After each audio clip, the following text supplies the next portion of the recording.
Olá, pessoal! Hoje é a nossa segunda aula do projeto Jornada Licitação na Prática, né? Na aula passada, a gente trabalhou o início do processo licitatório e hoje a gente vai aprofundar. A ideia é de que você, que quer aprender licitação na prática, quer ganhar segurança na nova lei de licitação, está participando dessa jornada. O que acontece? Nós trabalhamos na aula anterior a estrutura inicial do processo licitatório. Então, falei um pouquinho das modalidades licitatórias, quais são e da aplicabilidade da lei, né? E depois, nós entramos no procedimento licitatório, falei sobre a fase preparatória, a divulgação do edital, né? Nessa fase preparatória, a gente detalhou aqui estudo técnico preliminar, termo de referência, edital, contrato, minutas, né? Depois o edital, então, foi divulgado. Pessoal, se você não assistiu a primeira aula ainda, volte. Não dá para pular etapas, tá? Primeiro eu preciso que você acompanhe o início do processo licitatório para depois você seguir adiante. Então, de antemão, para aqueles que ainda não assistiram a primeira aula, eu convido a participarem desde o início. Para vocês que já assistiram, obrigado. Obrigado pela participação que vocês têm feito, né? Recebendo aí as sugestões, as dúvidas na comunidade. Quem não está, participe da comunidade. Nossa comunidade já está ali ajudando a quem está tendo dúvidas em relação aos temas, para que a gente consiga aí atender a finalidade dessa jornada. Eu queria logo que você visse alguns exemplos de algumas pessoas que estavam numa situação como a sua. A história começou com a advocacia criminal. Sempre atuei nessa área. Fui convidado para ser, em 2016, subprocurador do município. Então, comecei a atuar nas demandas administrativas do ente público municipal de Japaratuba. Quando a gente atua na administração pública, a gente percebe que, infelizmente, a doutrina, a teoria, ela não nos socorre sempre. Quando veio o Covid, eu estava no departamento de licitações. Então, eu peguei aquele momento ali que a Secretaria de Saúde não tinha máscara, não tinha álcool em gel, não tinha teste, não tinha nada e precisava comprar tudo. Uma coisa que foi uma experiência muito assustadora. Eu hoje sou aposentada do Ministério da Saúde e tornei consultora. O que eu senti assim, era a vontade de ter uma pessoa em que a gente pudesse discutir a lei. No início, eu tinha muito mais dificuldade, né? Tinha, óbvio, né, inerentes aí a qualquer pessoa que está começando. E hoje eu já me sinto bem mais tranquila. Algumas coisas, antes eu não sabia nem por onde começar a pesquisar, sabe?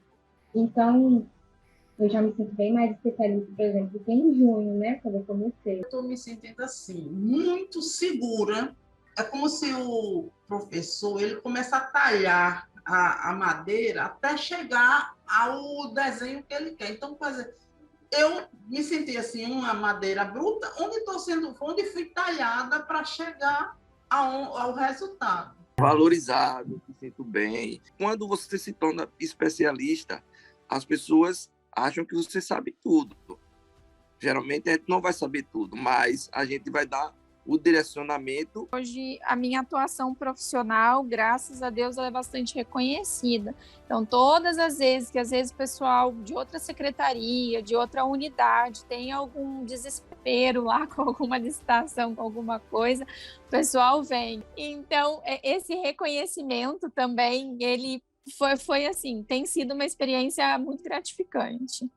Aproveitar a nova lei de licitação, né? A grande oportunidade que surge com a nova lei de licitação, que é a necessidade de profissionais capacitados para implantá-la. Vamos lá? Então, seguindo no meu conteúdo, depois que o edital é divulgado, passamos à fase de apresentação das propostas ou lances. Então, aqui eu cheguei a comentar isso na aula anterior. O edital pode inverter as fases para primeiro habilitar e depois classificar. Mas, em regra, agora, primeiro vai ser feita a classificação das propostas para depois habilitar os licitantes. Então, a regra geral é o procedimento licitatório mais célere, com fases ao contrário do que a gente tinha no procedimento tradicional. Então a gente passa para a apresentação das propostas ou lances. Essa apresentação das propostas, pessoal, o próprio edital vai definir se nessa licitação o modo de disputa é um modo de disputa aberto ou se o modo de disputa é fechado. Isso já vai estar definido no edital. Não me importa se é concorrência ou pregão. Então, sendo concorrência ou pregão, o modo de disputa pode ser aberto ou fechado. O modo de disputa aberto são lances, né, sucessivos, não tem aquela limitação do pregão atual, né, melhor proposta e todas que não passem de 10%, no mínimo 3%. Não, todo mundo vai poder dar lances. E o modo de disputa fechado é aquele que se entregam as propostas lacradas e elas serão abertas em conjunto, não havendo lances posteriores, tá?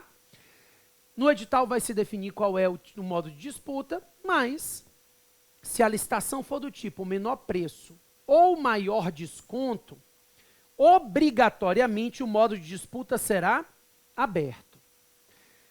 E se a licitação for do tipo técnica e preço, o modo de disputa obrigatoriamente será fechado.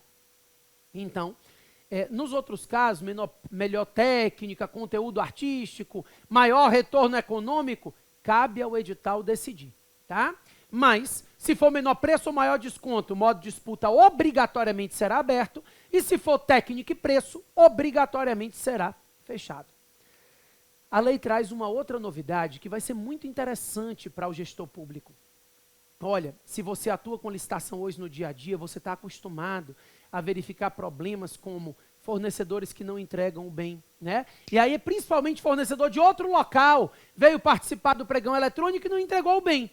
A lei traz agora uma garantia.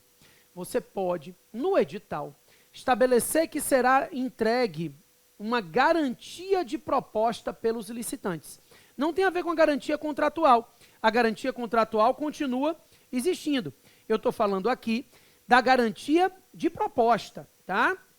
Então, quando você pensar na garantia de proposta, o que eu quero que você tenha na cabeça é que essa garantia de proposta, ela vai funcionar da seguinte forma. O sujeito vai prestar uma garantia, que ele vai dizer como ele quer prestar, tá? Dinheiro, seguro garantia, fiança bancária, a tendência é que ele use o seguro. E você vai dizer o valor, que pode ser de até 1% do valor da proposta. Você vai dizer, nossa, mas é bem baixinha a garantia, né? Pois é. Mas o maior medo dessa empresa é que você acione a seguradora. Se você acionar o seguro garantia, essas seguradoras se comunicam. Essa empresa não consegue um seguro nunca mais na vida, se é que a empresa tem vida, né? Mas ela não consegue. Então, assim, isso é uma forma que você tem de se resguardar de que o seu produto vai ser entregue. Então, é uma novidade que vai facilitar muito a prática do dia a dia para quem atua com licitação em contrato, principalmente quando você pensa ali numa licitação feita por itens, né? Então, isso é muito interessante. Você passa a conhecer esses detalhes e a beneficiar o órgão que você está atuando. E quando você beneficia o órgão que você está atuando, você se torna referência ali naquele órgão, que vai conversar com os demais, você se torna uma referência naquela região, e amanhã ou depois você tem aí 3, 4, 5, 6 contratos, porque os gestores estão loucos para encontrar pessoas que tenham condição e qualidade de fazer isso.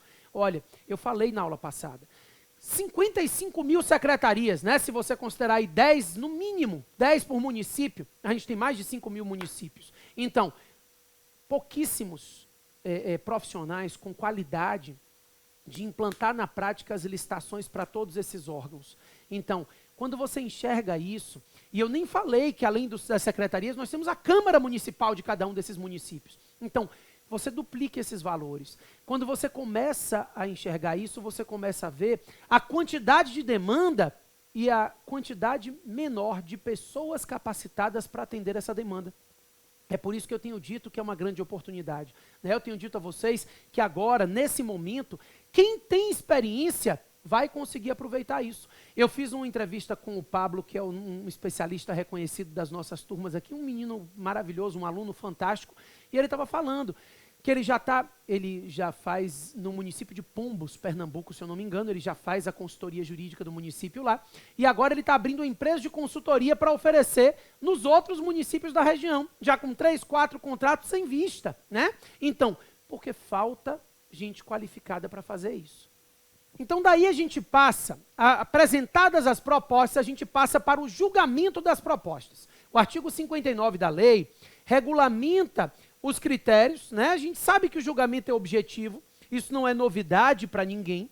Então, os critérios de julgamento são aqueles critérios definidos no edital, né? Menor preço, maior desconto, técnica e preço, melhor técnico, conteúdo artístico e assim por diante. A lei prevê que a administração pública pode estabelecer algumas preferências. Primeiro, ela prevê a possibilidade de se estabelecer uma preferência para aquisição de produtos manufaturados e serviços nacionais que atendam às normas técnicas brasileiras. Isso não é novidade. A 8666 já prevê essa possibilidade de preferência. E ela cria uma novidade dizendo que é possível preferência para aquisição de bens reciclados, recicláveis ou biodegradáveis na forma do regulamento. Então, essa aqui não é auto-aplicável, tem que ser regulamentado ainda. A preferência pode ser de até 10%, mas se forem bens que decorram de inovação tecnológica, a preferência pode chegar a até 20%, né? Então, essas preferências, elas estão regulamentadas na lei como uma forma aí de se fazer política social, de se auxiliar no processo licitatório determinadas empresas e fomentar determinadas atividades. Aqui tem 2 pontos que eu quero que vocês tomem cuidado. A lei dizia que era possível uma preferência estadual e municipal de até 10% para bens manufaturados produzidos no Estado. E que os municípios com menos de 50 mil habitantes, até 50 mil, poderiam dar uma preferência de até 10% para as empresas que tivessem sede no local. Isso foi vetado pelo presidente da República. Infelizmente, sabe o que acontece? Com a nova lei de licitação, a nacionalização do processo licitatório tem pontos positivos e tem pontos negativos, como tudo na vida, né? Os pontos negativos, os pontos positivos é aumentar a competição, gerar uma possibilidade de competição de preços no Brasil inteiro, isso é maravilhoso. Mas o maior ponto negativo é o risco que isso gera para as empresas locais, né? Que agora vão ter que concorrer no mercado nacional em igualdade de condições. Então, a inserção dessas preferências tinha justamente o intuito de tentar auxiliar essas empresas. Infelizmente, essas preferências foram vetadas pelo presidente da República. Então, nós não temos essa regulamentação de preferência aqui, tá? Vamos lá. Daí, terminada a seleção da proposta mais vantajosa, com base no critério de julgamento objetivo, eu quero que você imagine o seguinte: é possível. Eu lhe disse na aula de segunda-feira que é possível que a proposta o orçamento da administração pública seja sigiloso. Isso é muito usado hoje já na lei das estatais, a 13.303. Isso é muito usado, por exemplo, no caso de obra. Né? Por quê? Porque você faz a sua planilha de obra e a empresa, ao invés de montar a planilha dela, ela pega a sua e tira 10%. Hoje, qualquer pessoa que nunca tenha feito uma obra na vida consegue fazer uma proposta numa licitação de obra. Porque você pega a obra, a planilha exatamente igual à da administração e tira um percentual. Então, às vezes, isso gera problema porque depois, no meio da obra, ela diz que não consegue executar, que aquilo não é execuível. Então, ela ter que montar o planilhamento dela é uma grande vantagem, tá? Para a administração. Mas o que acontece? O fato de a licitação poder ser sigilosa no orçamento, pode, tá? Não é obrigatório. Gera uma possibilidade. É possível que ao final do critério de julgamento e análise de julgamento, a melhor proposta de todas esteja acima do orçamento da administração. Concorda comigo? Então, pode acontecer que a melhor proposta esteja acima daquilo que a administração pública orçou. E é por isso que, terminado o julgamento, vai ser feita a negociação com o vencedor. O nome é negociação, mas não tem muita negociação não, tá? Ou a empresa aceita se adequar ao meu valor ou eu não contrato com ela.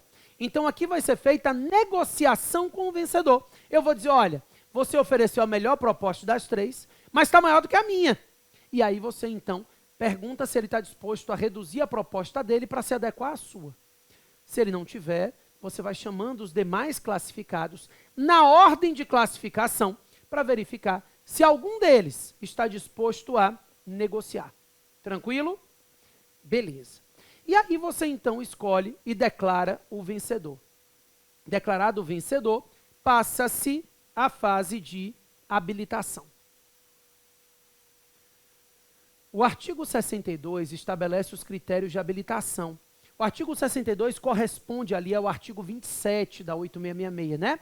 Que define os requisitos de habilitação. Pessoal, habilitação é sempre um desafio.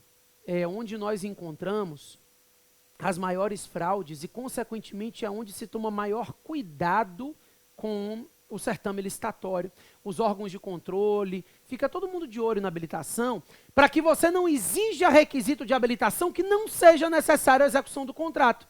Então, por exemplo, a nova lei de licitação diz que você não pode exigir certidão negativa de concordata. Não existe mais concordata, né? É recuperação judicial ou extrajudicial. Mas os cartórios continuam emitindo certidão negativa de concordata, porque foi recente, 15 anos, aí não deu tempo dos cartórios se atualizarem ainda. Mas a lei 8666 dizia que seria possível exigir certidão negativa de falência e concordata. O STJ já tinha pacificado de que essa certidão negativa de concordata não seria legítima. A empresa que está em recuperação tem que ter o direito de se recuperar. E a nova lei tirou isso. Então colocou certidão negativa de falência, ponto, né? Por exemplo, você não pode exigir que essa empresa mostre que ela tem uma autorização de atuar em determinado município, né? Aquele alvará de funcionamento, porque hoje tem empresa que funciona nas nuvens. Pleno século XXI, o funcionamento físico não é indispensável para a execução da atividade. Então, tem que tomar cuidado com os critérios de habilitação e tem que aprofundar em cada um desses pontos, tá? De qualquer forma, a lei estabelece 6 requisitos de habilitação, desde que eles estejam necessários à execução do contrato.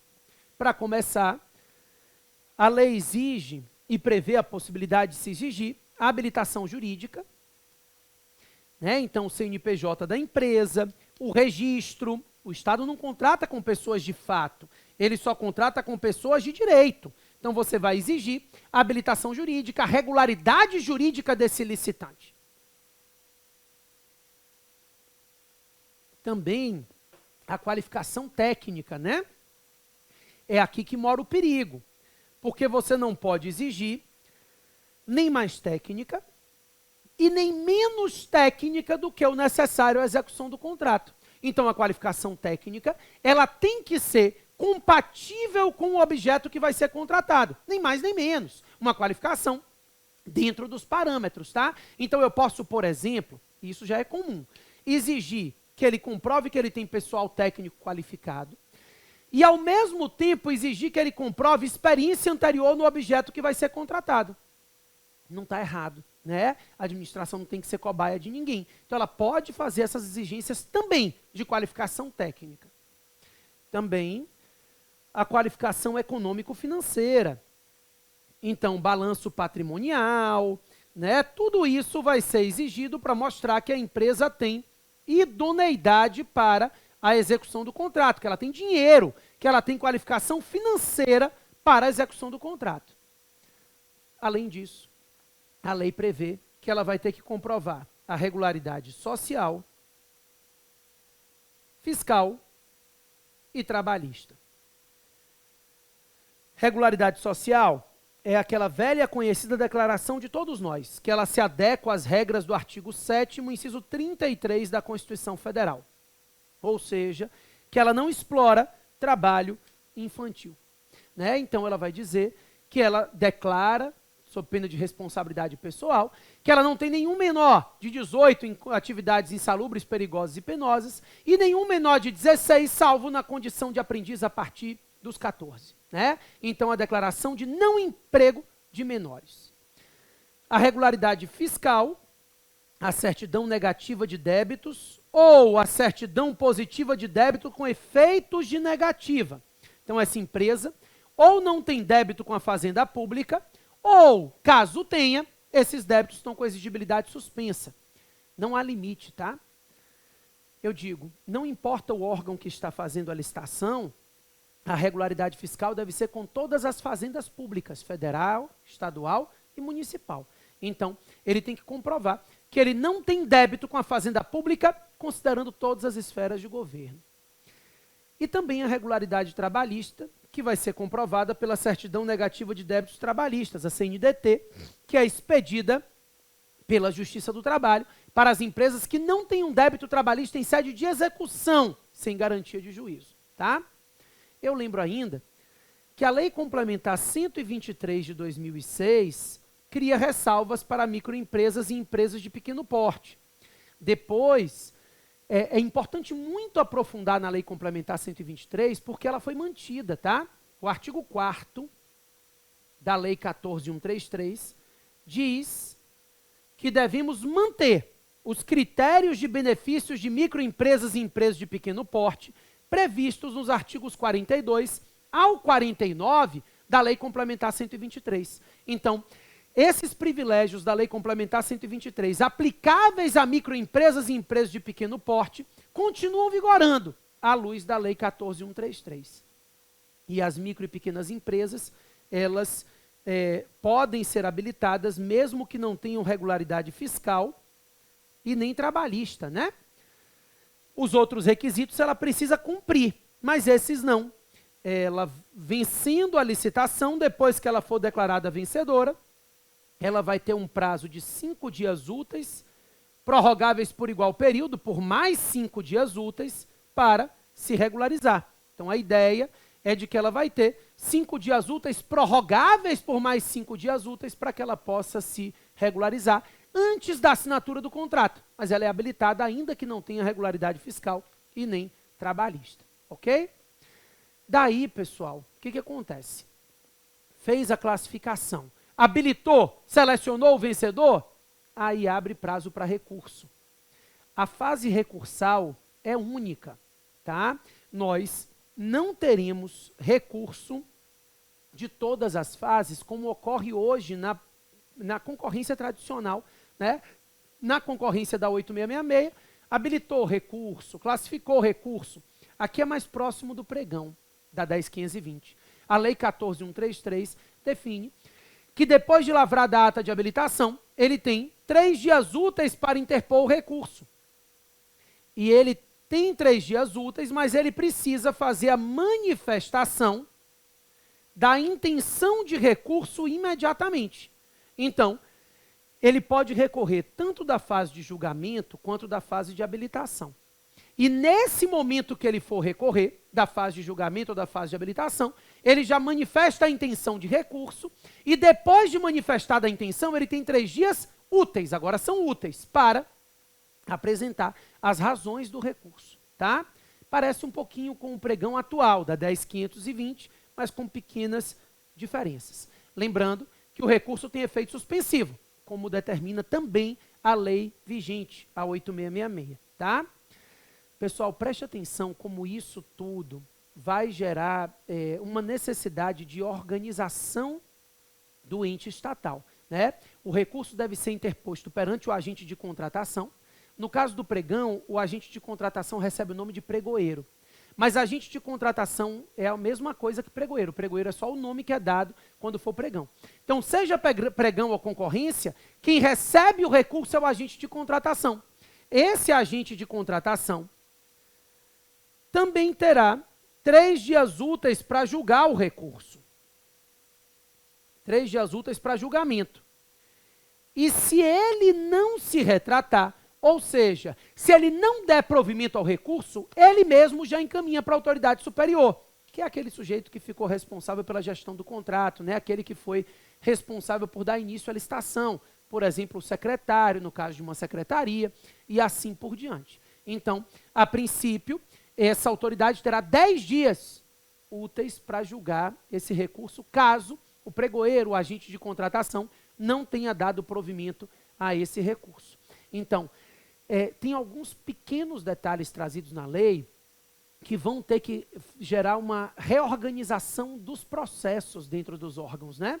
E também vão ter que gerar uma necessidade das empresas reorganizarem seus processos para emissão, para elaboração de recursos e tudo mais. Então, todo mundo vai ter que se adequar.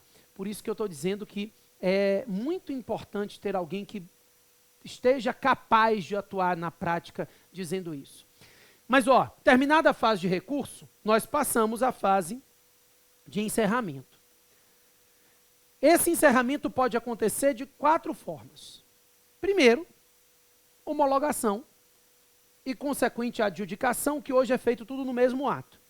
Então, a primeira possibilidade, que é a mais comum, é o que se espera que aconteça, é que essa autoridade, ao checar o processo licitatório, verifique que não há nenhuma irregularidade, e aí vai ser feita a homologação do certame. Vai se homologar, né, e já adjudica, já entrega a qualidade de vencedor ao vencedor. A segunda possibilidade, no entanto, é que ao analisar o processo licitatório, essa autoridade verifique algum vício de ilegalidade, mas que seja um vício sanável. Em se tratando de um vício sanável, aí a autoridade deve devolver para consertar, né? O aproveitamento dos atos processuais é a regra.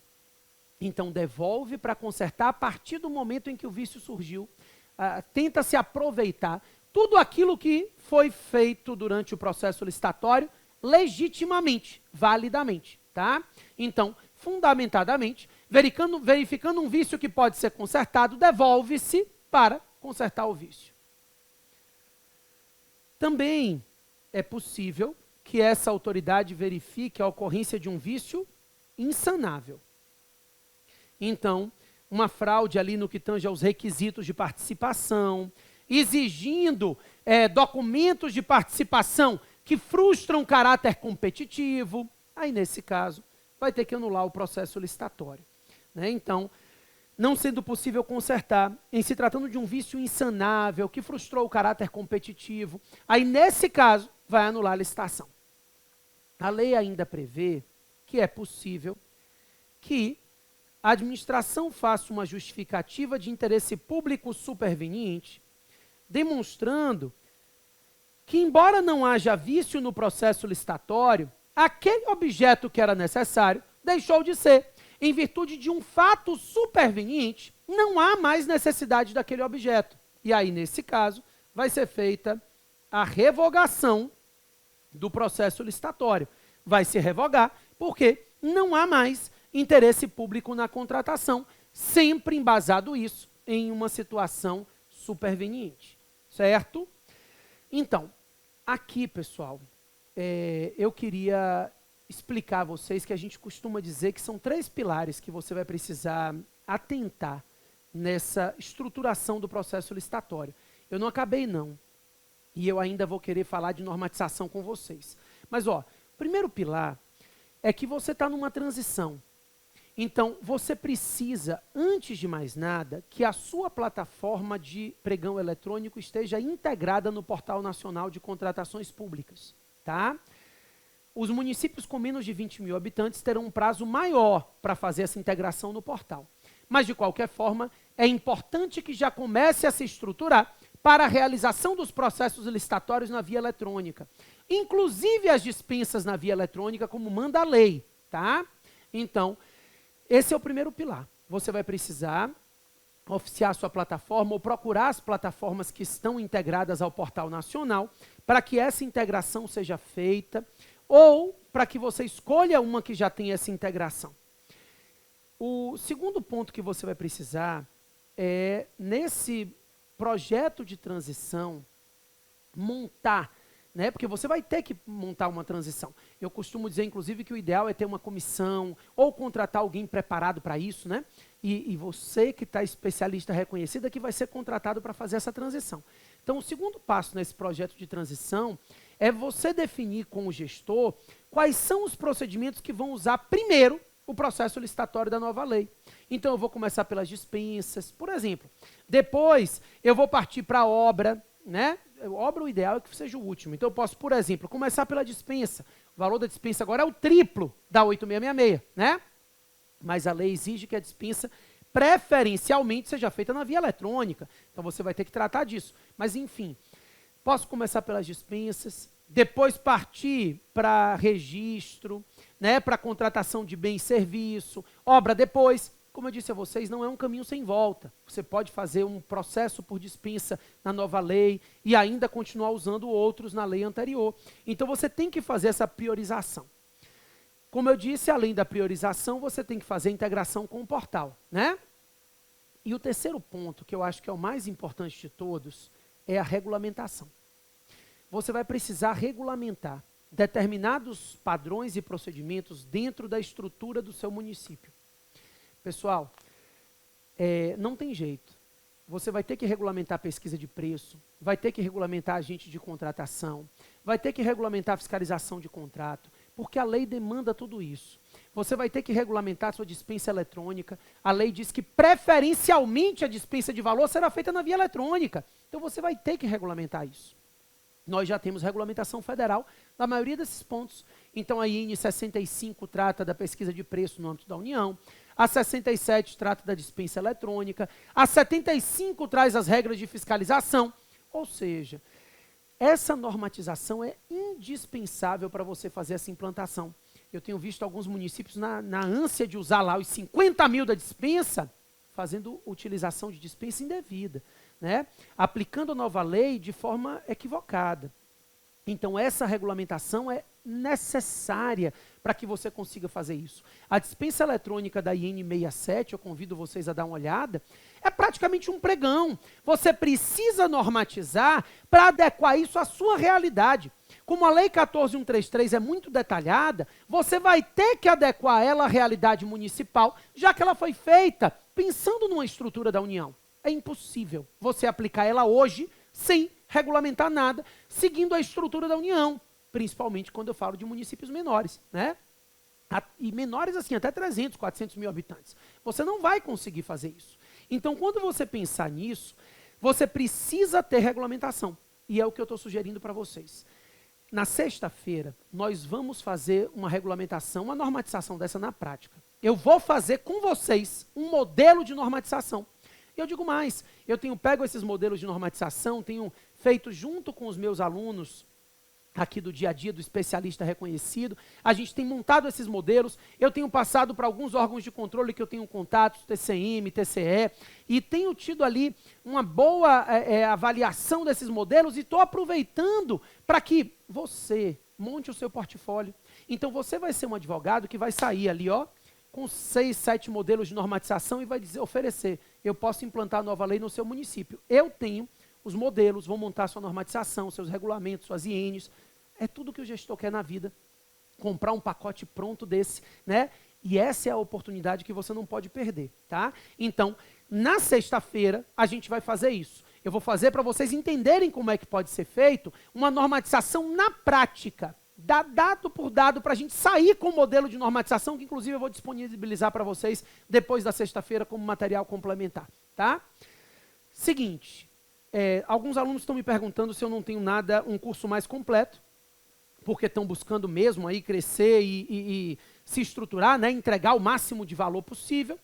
Eu tenho o curso do especialista reconhecido, esse projeto já vai entrar na 4ª turma. As 3 primeiras turmas foram fantásticas, mas muita gente não conseguiu se inscrever, porque são poucas vagas, e são poucas vagas mesmo, não tem jeito, porque esse é um curso um pouco mais complexo, tá? O projeto é muito mais completo do que o que você está imaginando. São 12 meses comigo, fazendo essas oficinas de normatização, tendo acesso a uma comunidade em que você tira dúvida do seu dia a dia, tanto da lei anterior quanto da nova lei, né? Então, a gente tem um curso ali que é um pouquinho mais restrito mesmo, tá? Mas vamos abrir sim a 4ª turma no dia 6, logo depois que a gente terminar esse projeto, abre a 4ª turma. Fiquem atentos, quem tiver realmente interesse em se dedicar. É um curso fantástico, porque não é um curso, eu repito, é um acompanhamento, serão 12 meses que estaremos juntos. No final, inclusive, você vai ter a opção de pós, para sair especialista em contratos e licitações públicas, mas eu não quero que você se preocupe com isso agora, tá? Agora, é o momento de você se debruçar aí para o nosso projeto, para a nossa jornada que a gente está trabalhando. Então, venha para a nossa próxima aula, tá? A gente tem aula sexta e domingo. Na sexta-feira eu vou fazer um normativo com vocês, para vocês entenderem como vocês conseguem fazer isso, tá? E como isso vai ser um diferencial na vida da carreira de vocês, vocês não têm noção. E no domingo eu vou tirar todas as dúvidas que vocês têm para mim, tá? Mas, acessem a comunidade, tirem as dúvidas que vocês tiveram hoje, o que você quer saber na próxima aula a mais, quais são as dúvidas que eu vou resolver no domingo. Pode trazer tudo o que você quiser. Acesse a nossa comunidade que eu vou estar respondendo o máximo que eu puder, tá? Na sexta e no domingo, nós vamos estar juntos. Você precisa participar dessa aula para entender como montar essa normatização. Fantástico, tá? Vai ser bem bacana a gente fazer isso juntos. E no domingo, eu vou tirar todas as dúvidas de vocês. Vão até o final do curso, porque vai fazer diferença na vida de vocês, tá bom? Valeu, pessoal. Até a próxima. Eu tenho 25 anos e eu sou de Resende, no Rio de Janeiro. Eu me formei em Direito tem 2 anos e aí iniciou esse desafio. Eu já estava há 1 ano e 10 meses trabalhando com a prefeitura, né? Mas eu nunca tive esse contato direto com licitação. Eu já tinha visto uma coisa ou outra, mas nada assim muito específico. No papel, a lei é muito bonitinha, tudo acontece direitinho, na ordem certa.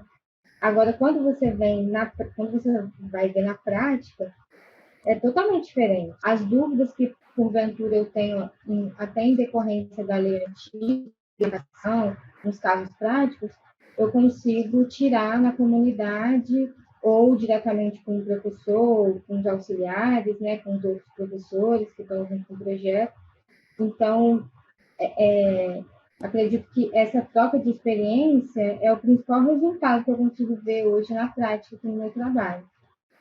Às vezes você se sente um pouco perdido, um pouco sozinho, não tem com quem contar, para ter certeza se o que você está fazendo está de acordo com, não só com a lei, né, mas com a jurisprudência no todo, com o caminhar correto, né, das coisas.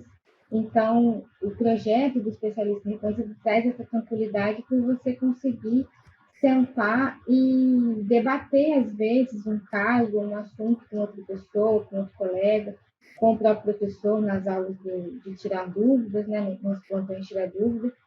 Eu tinha muito mais dificuldade, né, tinha, óbvio, né, inerentes aí a qualquer pessoa que está começando, e hoje eu já me sinto bem mais tranquila, algumas coisas antes eu não sabia nem por onde começar a pesquisar, sabe?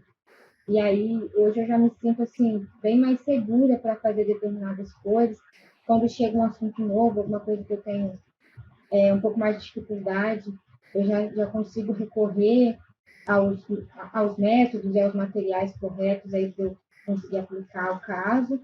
Então, eu já me sinto bem mais especialista, por exemplo, do que em junho, né, quando eu comecei.